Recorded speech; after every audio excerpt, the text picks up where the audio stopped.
This is the New Jersey Network. It is time now for the New Jersey Nightly News, the 10 p.m. update. Wednesday, October 6, 1976. Good evening, everybody. I'm Peter Wiggins. Here's what's happening. The proposed Trenton complex of freeways between Trenton and Bordertown could be an environmental disaster. The United States Department of Interior says charge.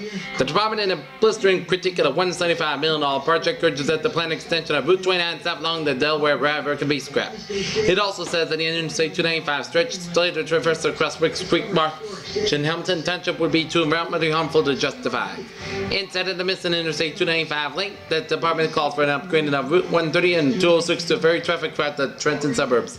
Plans to build a new freeway be known as Route 129 south from Route 1 and to extend Interstate 95, Interstate 195 eastward. A hookup with a new road will not challenge. The federal report addressed the agreements made to the State Department of Transportation by Trenton City officials who oppose the highway construction, particularly the Route 29 extension. Despite the interior criticism, state highway officials said yesterday that the completion of a freeway linkages around Trenton remains a priority. Federal officials today said that construction plans are being proceeded without substantial alteration, with building likely to start by early 1978. Interior unleashed its attack in the form of official comments on the New Jersey Department of Transportation's DOT's own assessment of the project's environmental impact. The DOT released a draft of its environmental impact statement last May and invited comments before a final statement is prepared. A final statement analyzes all adverse effects of the highway project on plant and animal life, historic sites, and recreational areas, and must be approved by the Federal Highway Administration before the project can be built. In Radnor, Pennsylvania, Jimmy Carter and President fears where the covenant stands on foreign defense policy scored slightly better than President Ford in their second debate at a nationwide Associated Press policy found tomorrow. The telephone survey of 1,071 registered voters will be making it immediately after the debate tonight found neither Carter nor Ford the clear-cut winner, but 38.2% of those polled said Carter had won, while 34.6% to the nod to Ford, and 27.2% called it a draw or said they did not know who won. While Carter's budget over Ford was statistically small, the scores in his favor were consistent throughout the very questions that the poll, given strength in the polls. Basic findings on who won. The figures from the survey of scientifically selected Americans were almost exactly as reverse of those found in the AP poll after the first presidential debates, from which Ford emerges with a slight edge. In that survey after the September 23rd debate, 34.4% of these polled said Ford won, while 31.8% said Carter was the victor. Draw and don't know response came from 33.8%. Close enough to hear the collision. The theoretical margin of error for samples of these size used in these surveys is about 2.9% in either direction if the results are projected as 10 for the result of the audience and entire ones. Technically, this means that Carter is margin over Ford in the second. As with his wife Rosalind looked on, Jimmy Carter shakes President Ford's hand after their TV debate tonight. Xerox's new color duplicating machine has spawned a new wave of counterfeit money orders, payroll checks, stock certificates, and U.S. and foreign currencies and other negotiable documents, the Los Angeles Times learned today. Alarmed by potential losses, a number of private U.S. corporations have formed a special task force to work with government agencies in seeking solutions to the growing problem. This color copying machine has advanced to the cause of counterfeiting by many years, said Marshall Lester, Vice President of Jeffries Bank Note Company. The problem is horrendous. Lester is a firm, a subsidiary of the TI Corporation Los Angeles, and members of the Special National Industry Task Force, known as the National Association of Money Order Issues. Lester is a specialist in the graphic art research and a member of the Interpol International Police Network. In an interview yesterday, Lester showed a reporter bogus stock certificates, bank money orders, traveler's checks, and federal food stamps that have been produced by Xerox color copiers and successfully passed by financial institutions. In addition, Lester said the machine was capable of producing and reproducing U.S. and foreign currencies, bank certificates of deposit, payroll checks, social security checks, and corporate dividend checks. The only limited uses to the criminal zone of imagination, Lester said. At present, Lester said that the fraudulent use of color copiers is still in its embryo stage, although he acknowledged that hundreds of thousands of dollars worth of phony documents already have been discovered. The potential loss is enormous, millions and millions, and certainly there's things in reproduced texture as well, you know. Color. pair of men wearing dark clothing. The machine in question, known as a Xerox 65 in color copier, sells for about $26,000, but can be leased from the San Francisco-based Xerox Corporation for as little as $225 per month. No one under arrest or A spokesman for Xerox declined to say how many of these color machines are in operation, but Lester estimates the figure of $1,000 for the United States. Xerox Corporation officials were unable to comment on the machine's counterfeiting capabilities. Washington, this time they came out swinging, and Jimmy Carter swung harder on the very issues that President Ford has chosen. The voters will decide how many punches it landed.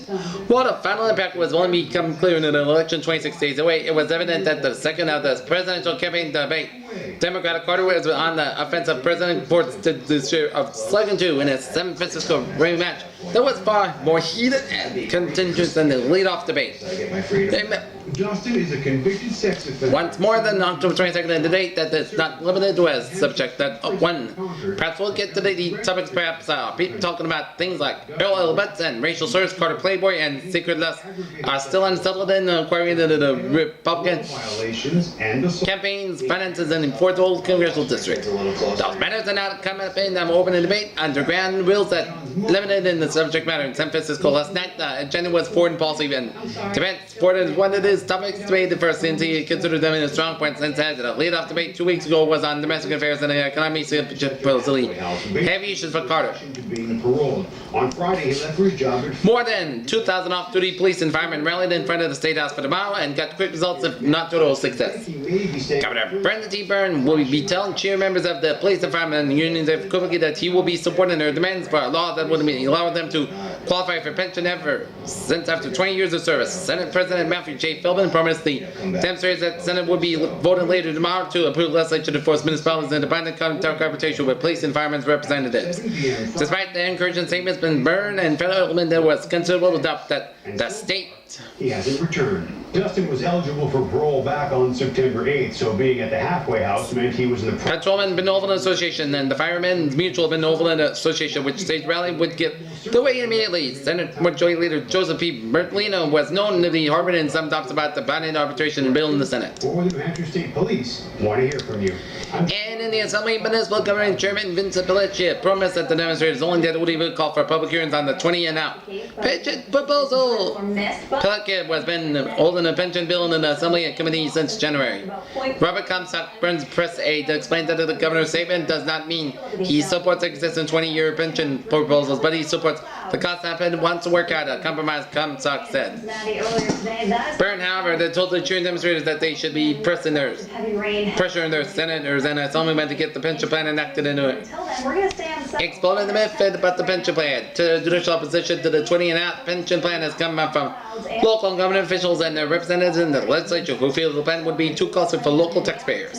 State PBA President Philip Lacavina has encouraged by the sincerity of the governor's message and that he felt the plan was a success. Larry Gura has a special incentive to Kansas City Royals in Saturday American League playoff opener against the Yankees. He was a Yankee until midseason. You can put these love for Yankee manager Billy Martin in a small thimble. This mighty love could provide fireworks. Right in Pennsylvania has this waterworks. The reservoir is running low and there has been a puzzling mechanical failure.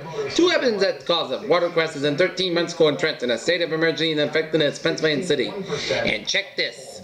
Prices soared 9/10 of 1%. September, 19 million workers have to pay more Social Security taxes next year, and inflation has wiped out any wage gains they may have realized. It's another cheer economic news. Okay, now on to the weather here. Concerns are growing over the possibility of the first ever congressional debt default. Rain likely today and tonight, and cloudy and more rain tomorrow. And for weather, rain like tomorrow night, and cloudy and more rain on Friday, and high tomorrow in the low 70s, low tomorrow night, mid to low 60s, and high for Friday, low in the 70s. Right now, our current conditions at 10 p.m. reports: 63 in Trenton, 60 in Millville, 59 in Atlantic City, 63 in Patterson, and 63 in Newark. That's gonna be it for the New Jersey Nightly News, the 10 p.m. update for this October 6, 1976 on a Wednesday. People would say have a good night. I'll see you tomorrow. Good night.